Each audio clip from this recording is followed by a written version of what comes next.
नमस्कार, मैं हूं अमित कुमार। एक बार पुनः स्वागत है आपका कीर्तिमान भारत न्यूज में। अगर अभी तक आपने हमारे चैनल को सब्सक्राइब नहीं किया है तो कर लीजिए और बेल आइकॉन को दबा के ऑल को सेलेक्ट कर लीजिए ताकि हमारे आने वाले हर वीडियो का नोटिफिकेशन आप तक पहुंचता रहे।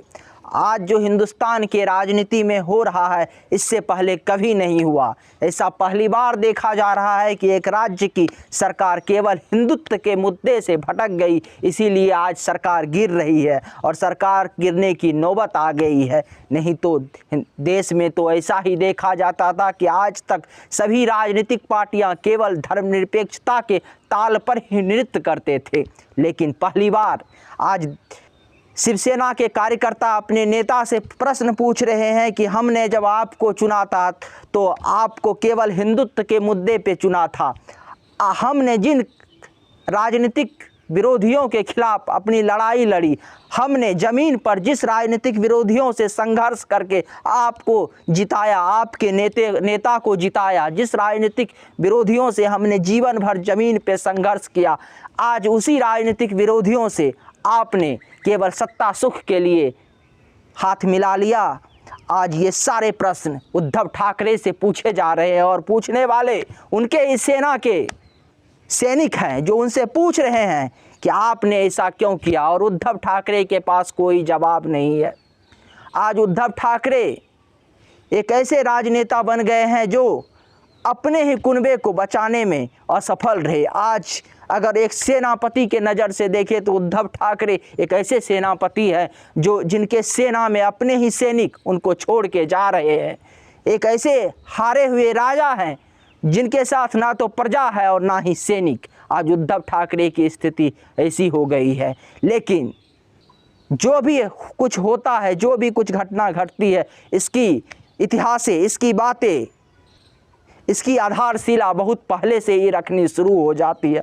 और उद्धव ठाकरे की पतन की कहानी तब ही लिखनी शुरू हो गई थी जब उन्होंने अपने धुर विरोधी कांग्रेस और एनसीपी से गठबंधन करके खुद मुख्यमंत्री बन गए अपनी महत्वाकांक्षा को पूरा करने के लिए, और खुद को राजा की तरह व्यवहार करने लगे और अपने कार्यकर्ता को प्रजा की तरह व्यवहार, अपने कार्यकर्ता से प्रजा की तरह व्यवहार करने लगे।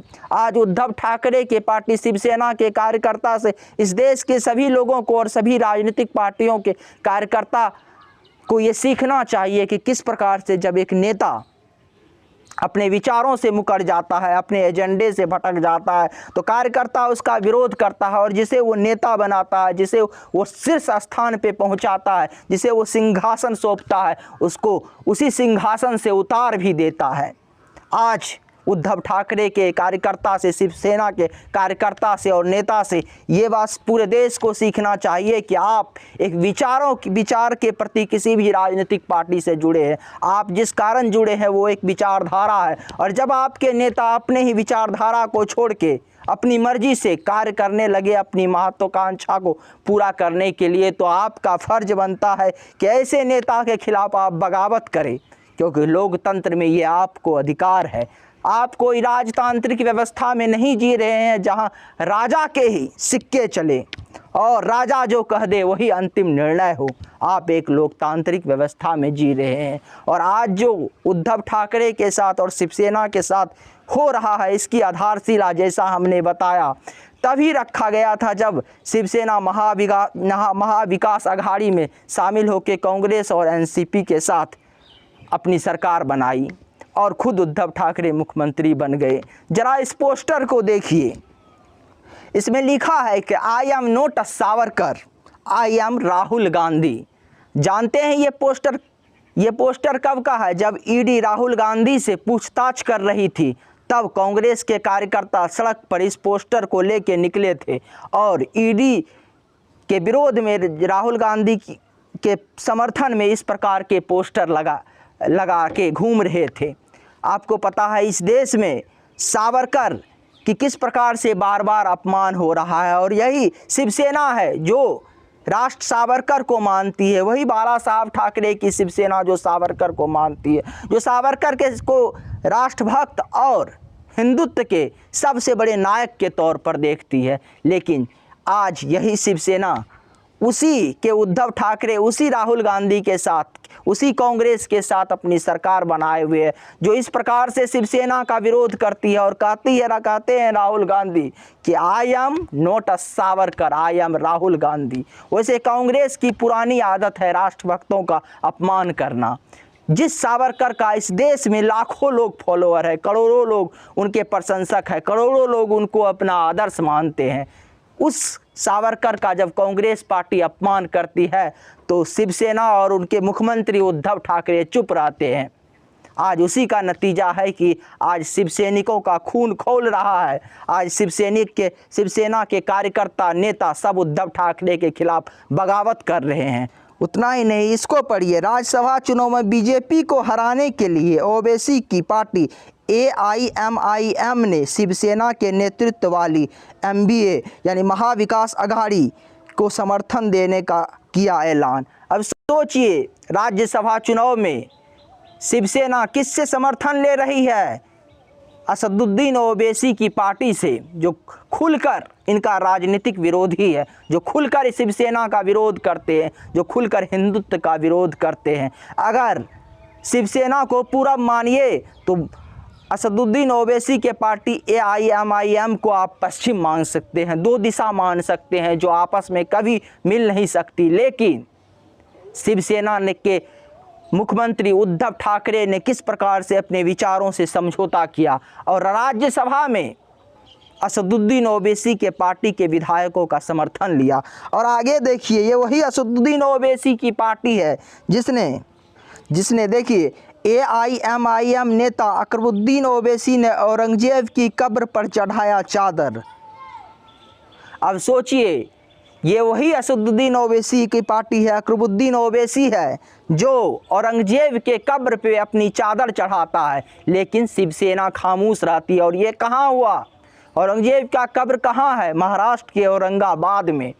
ये वही औरंगाबाद है जो महाराष्ट्र में आता है, जहाँ पे औरंगजेब के कब्र पे जाके AIMIM के नेता अकबरुद्दीन ओवैसी चादर चढ़ाता है और शिवसेना खामोश रहता है। और उसी अकबरुद्दीन ओवैसी के पार्टी से राज्यसभा में समर्थन लेता है, उसी के समर्थन से अपने सांसद को राज्यसभा भेजता है। फिर विचारों का मोल कहाँ रह जाता है? आपको तो लोगों ने एक विचार के आधार पे चुना था। आप बाला साहब ठाकरे के विरासत को संभाल रहे हैं, इसीलिए आपको लोगों ने चुना था।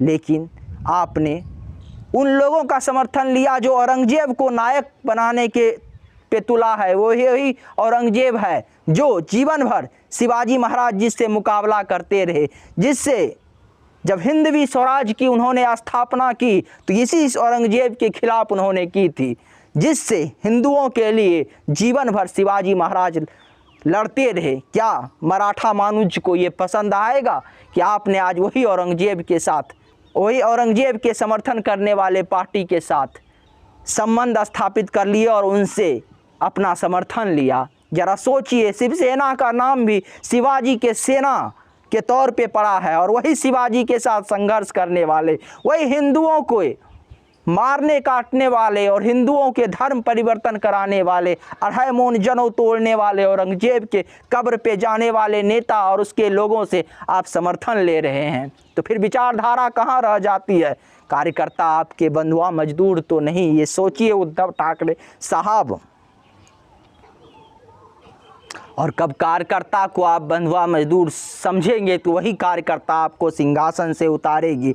अब उन कार्यकर्ताओं की व्यथा सुनिए, उन नेताओं की व्यथा सुनिए जो शिवसेना के लिए ज़मीन पर काम करके उद्धव ठाकरे को सिंहासन बैठाया। शिवसेना के कार्यकर्ता भावनात्मक होते हैं, वो एक भावना के साथ जुड़े हुए हैं, वो किसी लोभ के साथ के लिए आपसे नहीं जुड़े हुए हैं। उनको सत्ता नहीं चाहिए, वो बाला साहब ठाकरे के हिंदुत्व के विरासत को आगे बढ़ाने के लिए जुड़े हैं। इन कार्यकर्ता उद्धव ठाकरे, जो नेता भी एकनाथ शिंदे के साथ है, वही नेता जब उद्धव ठाकरे के कैंप को चिट्ठी लिखी तो जानिए कुछ शब्द मैं बताता हूँ। इसे चिट्ठी जो पूरे मराठी में भाषा में है, लेकिन मैं इसका कुछ शब्द बताता हूँ। उन्होंने उद्धव ठाकरे पे किस प्रकार से आरोप लगाए। शिंदे गुट की तरफ से जो चिट्ठी उद्धव ठाकरे को लिखा गया, उसमें सोचिए क्या क्या कहा गया। क्या हिंदुत्व शिवसेना का मुद्दा नहीं है? ये आज शिवसेना के नेता उद्धव ठाकरे से पूछ रहे हैं। 2.5 साल से आपके दरवाजे हमारे लिए बंद थे, बताइए, 2.5 साल से अपने ही कार्यकर्ता के लिए उनके दरवाजे बंद थे, अपने ही कार्यकर्ता से उद्धव ठाकरे नहीं मिल रहे थे। सीएम निवास में भी एंट्री क्यों नहीं थी? सीएम निवास में उनके कार्यकर्ताओं की एंट्री नहीं थी। कांग्रेस एनसीपी से हमारा अपमान क्यों? जिन कार्यकर्ता ने संघर्ष किया, जिनको लाखों जनता ने चुन के भेजा हिंदुत्व के मुद्दे पर, कांग्रेस और एनसीपी के नेता से ये पूछ रहे हैं उनके कार्यकर्ता कि आपने हमारा अपमान क्यों कराया? अयोध्या जाने से क्यों रोका? कहा जाता है कि बहुत सारे विधायक, जब आदित्य ठाकरे अयोध्या जा रहे थे तो उनके साथ बहुत सारे विधायक जा रहे थे, लेकिन उद्धव ठाकरे ने सबको रोक दिया। यही पूछ रहे हैं कि आपने हमें अयोध्या जाने से क्यों रोका? हमारे साथ अपमानजनक व्यवहार किया। हिंदुत्व पूछ रहे हैं आज कार्यकर्ता नेता कि क्या हिंदुत्व शिवसेना का मुद्दा नहीं है?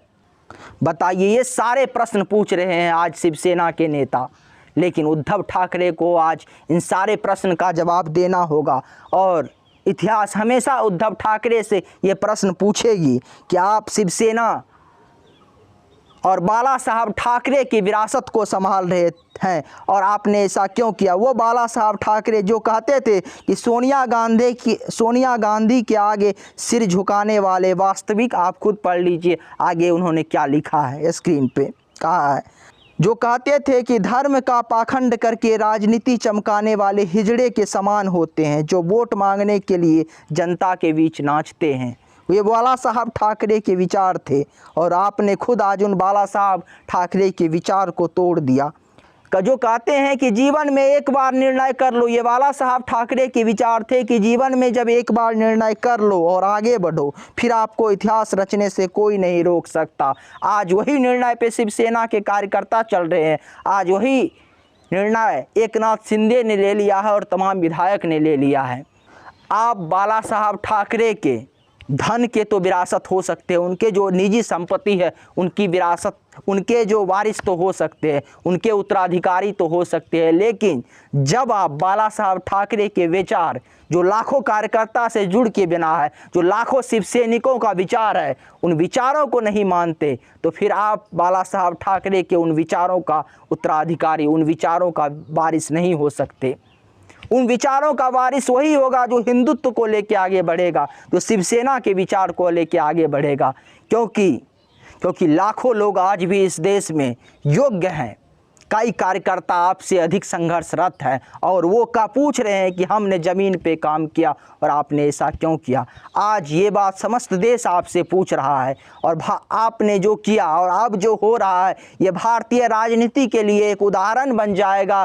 फिर दोबारा कोई नेता, कोई राजनीतिक दल अपने विचारों से समझौता करके सत्ता प्राप्त करने का कोशिश नहीं करेगा और ये उदाहरण दिया जाएगा कि जब भी कोई राजनेता अपनी निजी महत्वाकांक्षा को पूरी करने के लिए, खुद को सत्ता में स्थापित करने के लिए लाखों कार्यकर्ताओं की भावना को दुखाएगा और अपने विचारों से समझौता करेगा, तो इसी प्रकार से उसे सत्ता से हटा दिया जाएगा और इसी प्रकार से उनके अस्तित्व को मिटाने का प्रयास किया जाएगा। इसी प्रकार से उनके अस्तित्व को लाखों कार्यकर्ता द्वारा नकार दिया जाएगा। आगे आपको हमारी वीडियो कैसी लगी अपनी राय ज़रूर दें और अगर अभी तक आपने हमारे चैनल को सब्सक्राइब नहीं किया है तो कर लीजिए और बेल आइकन को दबा के ऑल को सेलेक्ट कर लीजिए ताकि आने वाले हर वीडियो का नोटिफिकेशन आप तक पहुंचता रहे।